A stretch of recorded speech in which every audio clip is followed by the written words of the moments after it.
Sleeve நம்ம mark பண்ணும்போது இந்த மாதிரி தையலுக்காக விட்டதுலேருந்து நம்ம லைன் எடுத்து அதுலேருந்து ஒரு 3.5 இன்ச்சோ 3 இன்ச்சோ மைனஸ் பண்ணுவோம். அந்த அளவை எப்படி வந்து எக்ஸாக்டாக மார்க் பண்ணுறதுன்னு பார்க்கலாம். அதுக்கு முதல்ல நம்மளோட ப்ளவுஸோட பேக் பார்ட் எடுத்துகிட்டு அந்த எல் ஷேப் எடுத்துருப்போம் இல்லையா, அந்த லைனில் இருந்து சைடில் நம்ம ரெடி அளவு மார்க் பண்ணி அர்க்காத் பண்ணியிருப்போம் இல்லையா, அது வரையும் எவ்வளோ இருக்குன்னு பாருங்கள். இதில் 3.5 இன்ச் இருக்குது.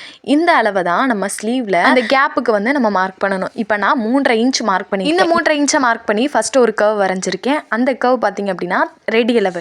எக்ஸ்ட்ரா அதுக்கு கீழே ஒரு கர்வ் வரைஞ்சிருக்கிறது தையலுக்காக விட்டது. இந்த மாதிரி பேக் பார்ட்டில் எடுத்து நம்ம அந்த ஸ்லீவ் வந்து மார்க் பண்ணும்போது நம்ம ஸ்லீவும் பேக் பார்ட்டும் அட்டாச் பண்ணும்போது அந்த லைன் பார்த்திங்க அப்படின்னா, அதாவது நம்ம அர்க்காத் பண்ணி விட்டுருக்கோம் இல்லையா, சைடு ஜாயின் பண்ணும்போது பர்ஃபெக்டாக வரும். இப்போ நீங்கள் ஸ்லீவை எடுத்து பேக் பார்ட்டோட ரெடி அளவில் இருந்து 1/2 இன்ச் வந்து நம்ம ஸ்டிச் பண்ணும்போது எப்படி ஸ்டிச் பண்ணுவோமோ அதே மாதிரி 1/2 இன்ச் விட்டுட்டு நீங்கள் வச்சு பார்த்தீங்க அப்படின்னா அந்த லைன் ரெண்டும் நமக்கு ஈவனாக இருக்கும். சைடு ஜாயின் பண்ணும்போது பர்ஃபெக்டாக வரும். இந்த டிப்ஸ் உங்களுக்கு பிடிச்சிருந்தா ட்ரை பண்ணி பாருங்கள்.